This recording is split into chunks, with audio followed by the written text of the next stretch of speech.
Hello there. How are you today? My name is Olamide Adeleke.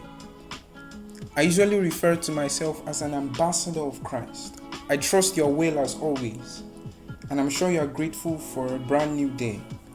Without much ado, let's get right into it. Today, I'll be uncovering some principles from the book How I Got the Millionaire Mentality by Bill Sword Sr. It's a book I'm very excited about to review because this is a young man who came from a humble background to rise to become a millionaire, all by following kingdom principles. And in this book, we'll be uncovering that.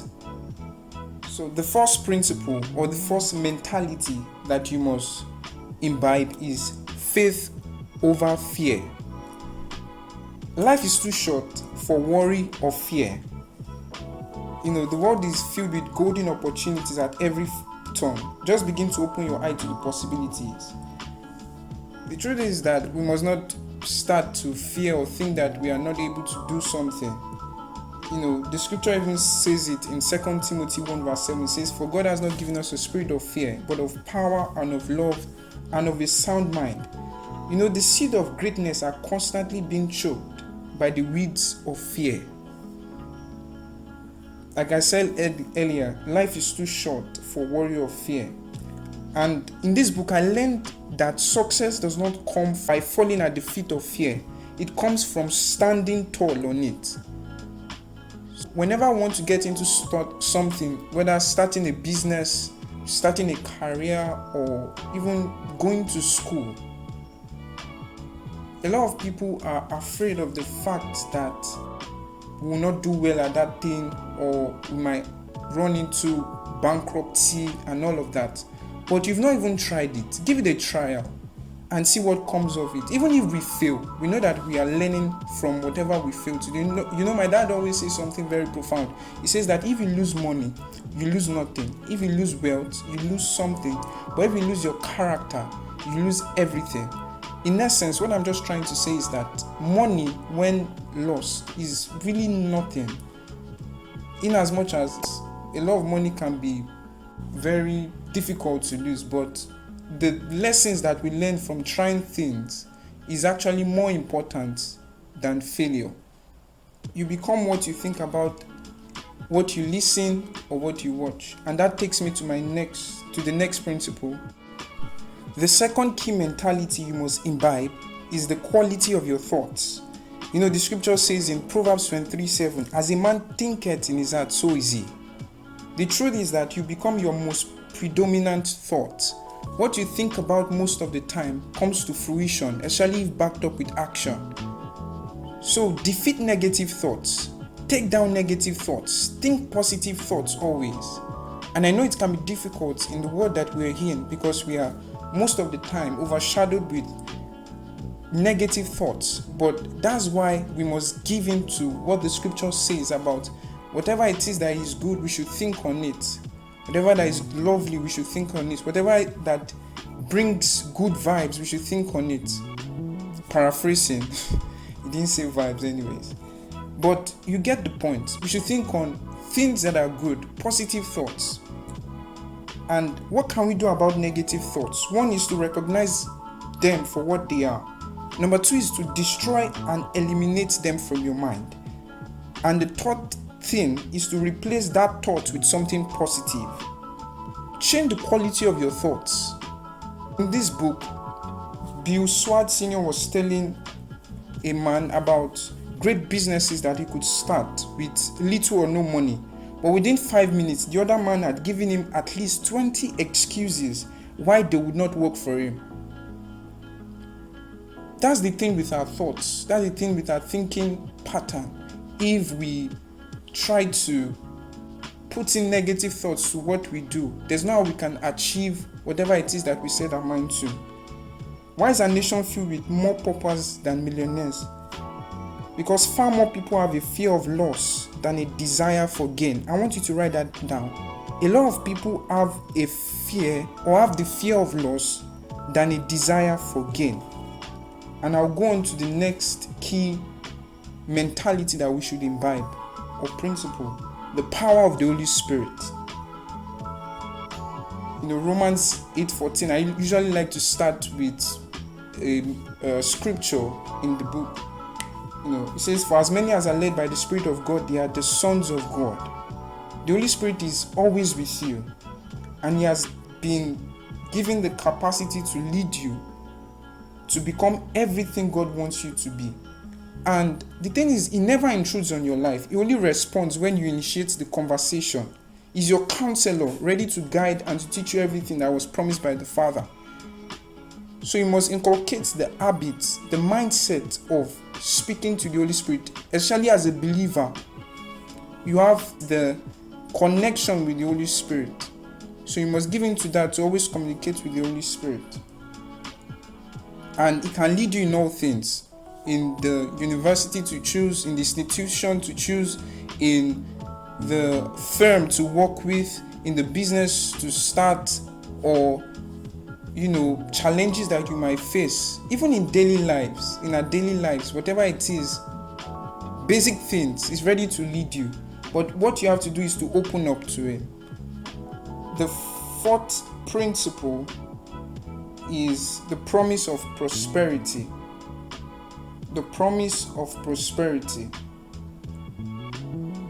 The author made this statement, and he said, wealthy people should not be objects of criticism.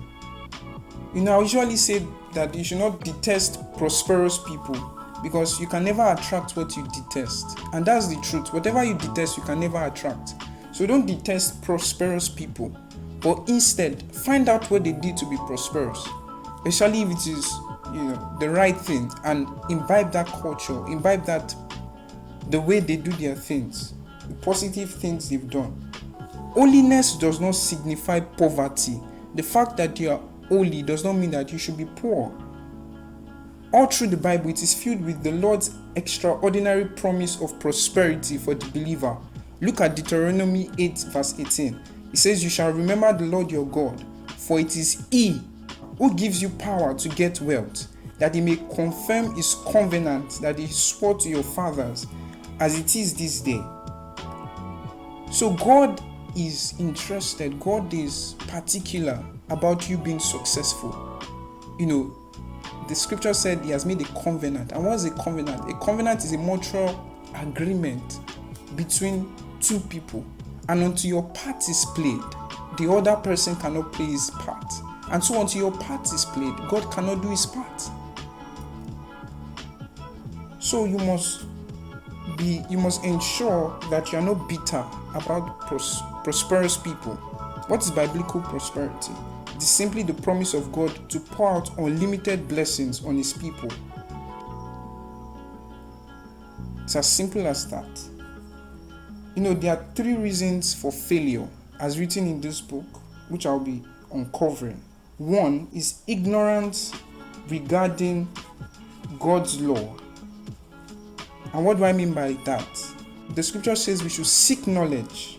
Seek knowledge. It's Hosea 4 verse 6 that says, "My people are destroyed for lack of knowledge."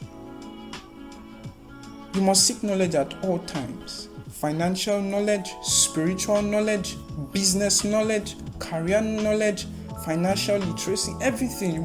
Whatever it is that you want to excel at, you must seek knowledge. Another reason for failure is rebellion to the word of God and what it teaches about prosperity. And I'll just back this with a verse, because I don't want to go deep into that. "And the Lord will make you the head and not the tail. You shall be above only and not be beneath. If you heed the commandments of the Lord your God, which I command you today, and are careful to observe them." So as long as you obey God's word about prosperity, and you heed to them, and you carefully observe them and follow them, then of course you're going to be prosperous. Another one is covering sin rather than confessing it. 3 John 1 verse 2 says, "Beloved, I pray that you may prosper in all things and be in health, just as your soul prospers." So that takes me to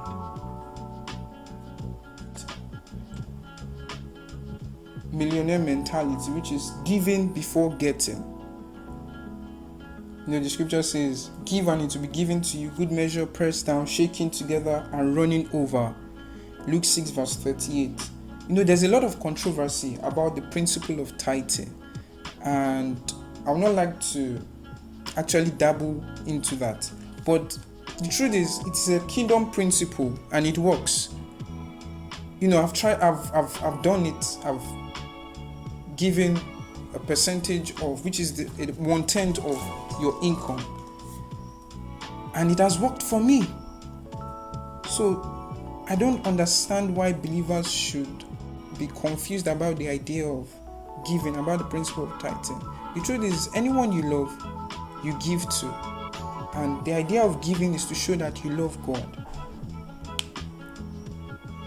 Malachi 3 verse 8 to 11 says, will a man rob God? Yet you have robbed me in your tithes and offerings. Bring all the tithes into the storehouse.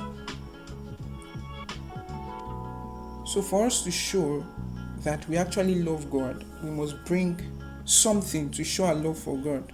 In as much as we confess that we love our God, we must ensure that we give.